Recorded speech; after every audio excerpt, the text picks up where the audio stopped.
पत्नीने केला पतीचा खून. तर स्वागत आहे आपल्या व्लॉग्स मध्ये मित्रांनो. तर सोशल मीडिया स्क्रोल करत असताना मित्रांनो मला काही गोष्टी अशा आढळून आल्या जे आपल्या पब्लिक सोबत शेअर करणं हे मला खूपच महत्त्वाचं वाटतं मित्रांनो. कारण की वाईट गोष्ट असू द्या किंवा चांगल्या गोष्टी असू द्या, सगळ्या गोष्टी आपण सोशल मीडियाच्या माध्यमातून पब्लिकला देण्याचा 100% प्रयत्न करत असतो. त्यातील कोणत्या गोष्टी त्यांनी जाणून घ्यायच्या किंवा कोणत्या गोष्टी सोडून द्यायच्या हा ज्याचा त्याचा पर्सनली वैयक्तिक मत असतं मित्रांनो. तर सोशल मीडिया स्क्रोल करत असताना मित्रांनो एक मला अशी बातमी सापडली ज्यात स्वतःच्याच पत्नीने स्वतःच्या नवऱ्याचा खून केलेला आहे. या बातम्या तुम्हाला पंजाबी, उर्दू अनेक वेगवेगळ्या भाषांमध्ये बघायला भेटले असतील, पण मी व्हिडिओ आहे आपलं मराठी पब्लिक असणार आहे त्यासाठी हा व्हिडिओ बनवतो मित्रांनो. आपल्या मराठी पब्लिकसाठी मी मराठी भाषेमध्ये हा व्हिडिओ बनवत आहे.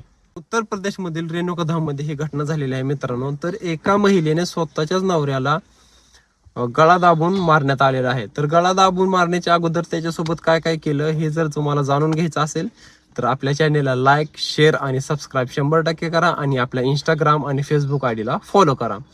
तर ह्याचा घटनाक्रम अशा प्रकारचा आहे मित्रांनो, जे मी तुम्हाला डिटेलमध्ये सगळी माहिती देणार आहे. जो व्यक्ती मृत्यू झालेला आहे त्याचं नाव सुरेंद्र कुमार शर्मा असणार आहे. त्याचं वय 44 होतं मित्रांनो. तर त्याला काही काळापासून त्याला काम नव्हतं मित्रांनो, बेरोजगार होता.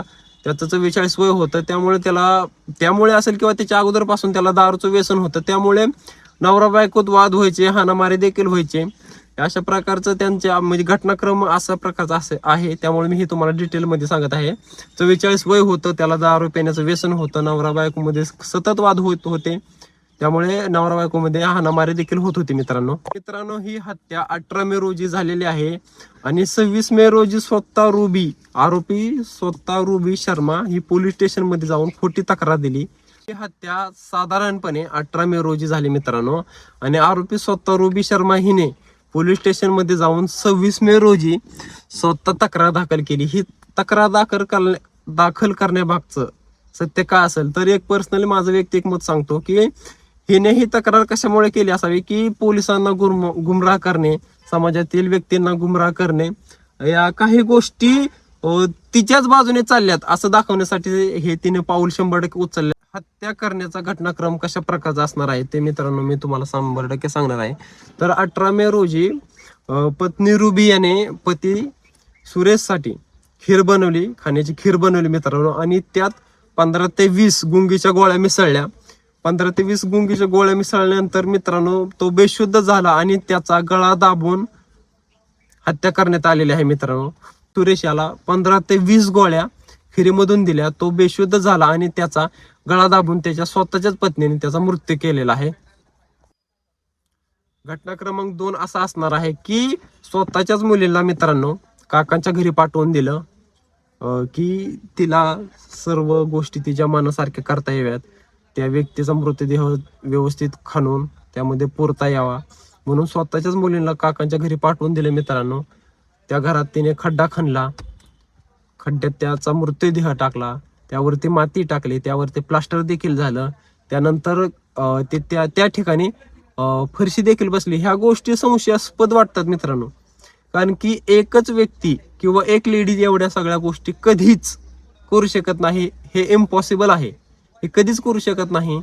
यामध्ये तिने कोणत्या व्यक्तीचा आधार घेतला असेल, फरशी बसवणारा असो, गवंडी असो, खणण्यासाठी अजून कोणती व्यक्ती असो, म्हणजे ह्या गोष्टी संशयास्पद वाटतात मित्रांनो. म्हणून ह्या गोष्टी मी तुमच्यासोबत शेअर करतोय. तर ह्याचा पुढचा पॉइंट असणार आहे 45 दिवसांचं नाटक आणि त्याचं भिंग फुटलं मित्रांनो. पण या 45 दिवसात तिने काय काय केलं तर परिसरामध्ये ती अशी वागायची, लोकांपाशी रडायची की माझा नवरा बेपत्ता झालाय, कुठे गेलाय, रडण्याचं सोंग करायची. आणि हे तर साईडलाच ठेवा, पण पोलिसांसोबत ती स्वतःच्या परिसरामध्ये देखील हिंडायची, पोलिसांना सहकार्य करते असं या भावनेतून त्यांना भासवून द्यायची. त्यांच्यासोबत CCTV फुटेज देखील मित्रांनो ती हुडकू लागायची. म्हणजे पोलिसांना सुद्धा त्यांनी इतकं आत्मविश्वासात घेतलं होतं. पण ते म्हणतात ना, शेवटी भिंग फुटायचं ते फुटलंच मित्रांनो. जे व्हायचं होतं ते शेवटी झालेलं आहे. पोलिसांचे निदर्शनाखाली काही तिच्या गोष्टी आल्या आणि पोलिसांनी तिला जागेवरती पकडलेलं आहे. भिंग फुटण्याचं पहिलं कारण मित्रांनो बँक ट्रान्झॅक्शन आणि ATM. विषय असा झाला होता मित्रांनो की 45 दिवसापूर्वी त्याचा म्हणजे सुरेंद्र हा बेपत्ता आहे, पण त्याच्या अकाउंटवरून सतत पैसे काढले जात आहेत. कारण की ATM कार्ड हे सुरेंद्रकडे कंटिन्यू असायचं. या गोष्टीचा संशय त्याच्या भावाला अनिलला आला आणि या गोष्टीचा संशय आल्यामुळे मित्रांनो हे एक पॉइंट असा असणार आहे ती व्यक्ती सापडण्याची की व्यक्ती तर हरवलेला आहे किंवा बाहेर गेलेला आहे, पण त्याच्या अकाउंटवरून सतत पैसे काढले जात आहेत. कसं काय, ह्या गोष्टीवरती संशय आला. पोलिस जेव्हा रुबीच्या घरी आले चौकशीसाठी तेव्हा पोलिसांना तिच्या बोलण्यात हडबडी जाणवली. ती जे उत्तर पोलिसांना शोभतील असे वाटत नव्हते, ते बोलण्यात गडबडायचे मित्रांनो. आणि दुसरा पॉईंट असा की तिच्या घरामध्ये सगळ्या गोष्टी जुन्या दिसायच्या, पण बाथरूमची स्टाईल मित्रांनो पोलिसांना नवी दिसली. तिथेच पोलिसांना संशय आला. गोष्टीमध्ये गुन्ह्याची कबुली कशा प्रकारची झालेली आहे तर मृत्यू झालेली व्यक्ती सुरेंद्र याचा भाऊ अनिल याच्यापाशी सुरेंद्रची बायको रुबी ही रडू लागली आणि तिने रडता रडता हा गुन्हा त्याच्यापाशी सांगितला, हा सगळा प्रकार त्याच्यापाशी सांगितला आणि अनिलने लगेचच पोलिसांना ही बातमी कळवली. पोलिसांनी तात्काळ तिथे येत मजूर बोलवले, फरशी खणली, फरशीतून त्या मृतदेह बाहेर काढला मित्रांनो. तर तो मृतदेह इतक्या विचित्र प्रकारे त्या ठिकाणी ठेवण्यात आलेला होता. कसा बसा तिथून तो मृतदेह बाहेर काढला. पोलिसांनी रुबीवरती योग्य ती कारवाई केली आहे. अजून त्या गुन्ह्यावरती तपास चालूच आहे. गुन्हेगार तर सापडला मित्रांनो, पण समाजात अशा काही चुकीच्या गोष्टी होतात. याच्यात प्रत्येकाने आपापल्या पद्धतीने आपापल्या विचाराने व्यवस्थित समाजात राहायचं आहे. आपल्यामुळे दुसऱ्याला कोणाला त्रास नाही झाला पाहिजे, ह्या गोष्टीचा देखील आपण भान ठेवलं पाहिजे. नाहीतर आपण भानकार आपल्यावने कोणाला बी काय बोलतो आणि त्याचा वाचका नंतर निघतो मित्रांनो. त्यामुळं आपल्या बोलण्यावरती देखील कंट्रोल पाहिजे आणि अशाच घटना घडू नयेत समाजात, म्हणून प्रत्येकाने आपापली पायरी सांभाळून वागायचं आहे मित्रांनो.